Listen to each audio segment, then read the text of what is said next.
Hey, you guys, here I am in Stone Harbor sitting at the beach. It is absolutely fabulous out here. You know what? The only thing missing is you. I sure wish you was here.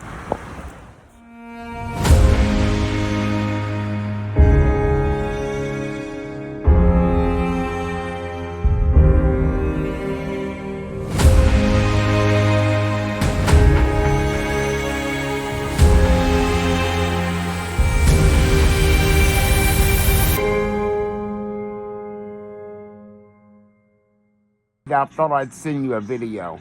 I'm hungry. I wanted to share one of my recipes. It happens to be one of my favorites because I love beans. You know that story. Beans, good for the heart. The more you eat, the more you... Yep, you got it. Anyway, I call Miss Lottie's beans because I had a friend and it was her mother, and she used to make these beans in the crock pot. And I loved them every time she made them. They're northern white beans. And I put them in my Instapot. And if you don't have one, you ought to get you one because I love my Instapot. Given to me by my nephew, Stephen Jr., which happens to be one of the best gifts I've received from him, although I've gotten many, many things from him. However, 3 cups of northern white beans. I chopped up an onion. I put a neck bone in it. I like any kind of pork meat. Turkey, smoked butt is the best. However, I didn't have none of that available, so I threw a neck bone in there. 1 medium chopped up onion, salt to taste, not much because your meat is salty and I have a heavy hand with salt. And my Aunt Dolores used to always say, you can add but you can't take away. So I try to put less. However, sometimes from the salt pork or meat that you use, it's a little saltier. So hold back on the salt. And then I put about 2 tablespoons of chicken bouillon in it to cover the beans and in the pot, and then about 1.5 inches on top of the beans of water. Because I don't like my beans real soupy. I want them done and thick and creamy more so. Anyway, they're in my Instapot now. I'll be smelling them probably just before I fall asleep. And they'll be ready, tender, and delicious for tomorrow. Anyway, I just thought I'd share that with you. Put it in the old cookbook. CJ said it. It's awfully tasty. And I love you guys.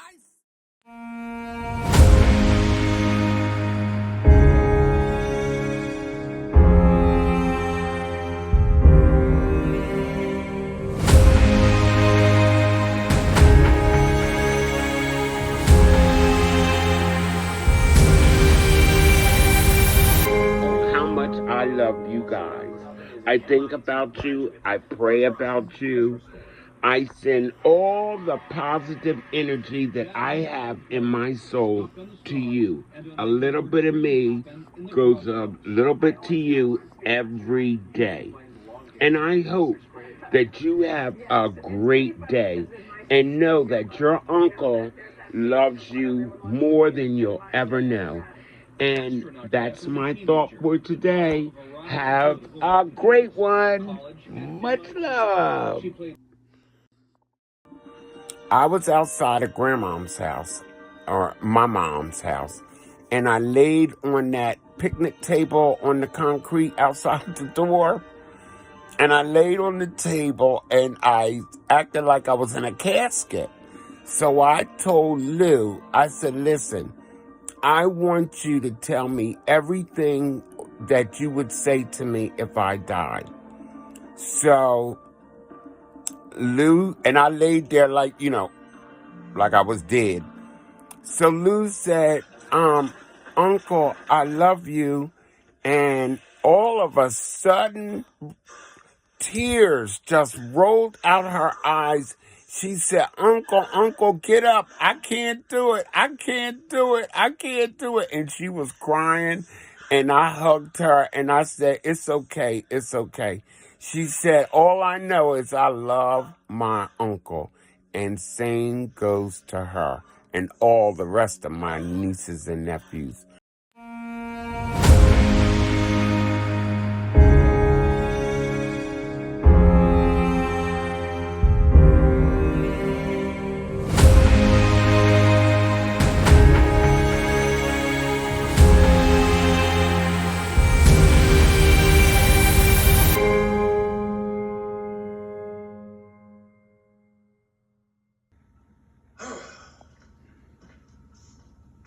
For 9 years, Maine Dennis Burnside, I have done everything in my power to protect this boy from your idiotic, cockeyed nincompoopery. And now you've ruined everything. All my plans for Patrick have just gone... Your plans? I mean, really, you have the bill of fare, haven't you? And you're shouting orders for everyone. I can't believe that I played this character in 10th grade in Rahway, New Jersey. I was a featured star in that time, and I played the heck out of this character, Dwight Babcock. It's love at first sight. For 9 years, I've tried to open some windows in his life, and now all you want to do is shut him up in some safe deposit box. Well, I won't let you do that to my little one. Unbelievable. Such an old play. Many years ago. I think my head is starting to look like his too. I'm losing my hair the same way. LOL. Alright guys, just a little bit about me. Back in the day, 10th grade, in Rahway, starring in the role of Dwight Babcock in the Broadway show called Auntie Mame. Yup, that's me.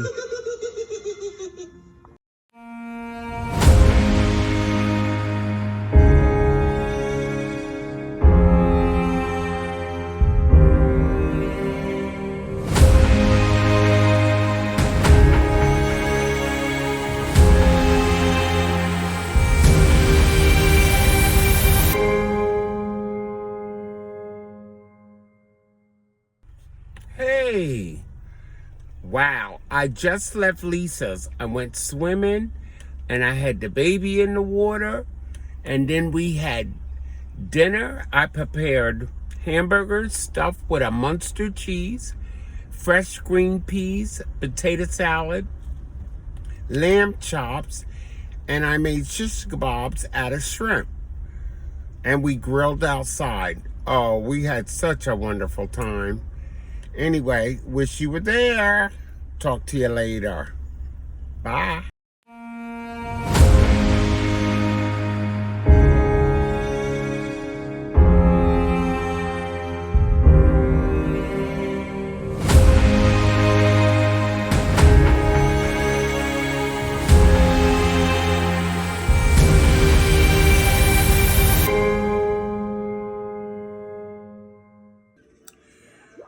I wanted to tell you a story about a friend of mine that I had in California. Her name was Peggy, and I think about her all the time. I'm sorry? She was an older woman. I met her just before she was going into surgery to have her breast removed. She had cancer, and I met her the night before. I went over there the next day, and I had prayer with her for God to heal her body and give her a great recovery. And he did, and we became very good friends. Anyway, Peggy was amazing. She taught me how to hustle. We had yard sales. We had made sure that we had $100 worth of pawn stuff in the house in case we ever got broke. We would run down to the pawn shop and get this $100 worth of stuff, and then we go back and get it. She was quite a lady. She also was a member of an African Methodist church which she encouraged me to go, and I did, and I ended up singing on the choir 8 o'clock in the morning with my gown on. Man, I love coming down that aisle 8 o'clock sharp, singing the songs, glory to God. So I ended up joining the church. And so when I went up to the church, to the front, the pastor gave her a hook, a gold hook, and pinned it on her dress. And he told her that I was her fish and she was the hook, and she hooked me. Oh man, I miss Peggy. I think about her all the time. She was a special lady. She was kind of like an extended mom, but she didn't have the honest theory like my mother had. She was a little crooked, but I liked her. She died whenever I came back here, and her kids and stuff told me that she died of a broken heart. Anyway, I was looking at this program because she always thought the best of me. She always said, Carlton, you're special and you can do anything. So there was an ad in the paper for a 911 operator. It was in some town in California. It took an hour to get there. She took me. I interviewed and I took the test. Man, what a job. I went to the orientation. You had to know the city. You had to know the streets. Oh, I failed that test so bad. Of course, 20 years ago, they didn't have like the technology that they have now. You push a button, tell you right where it is, how to get there. They didn't have that. You had to know. So I studied for about 4 months before I took the test. However, it was a challenge, but I didn't get the job. But I just love the theory of she said that there was nothing that I can't do. And that stayed in my mind and in my work set most of my life.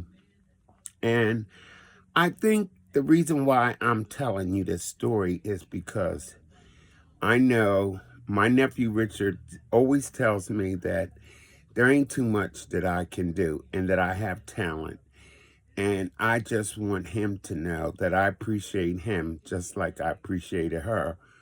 And I miss her and I miss you too. So I hope that you can put this little video into your collection. I'm going to try to make you some more. And just know that I love you more than anything in the whole wide world. And you have a great start to your day. Talk to you later.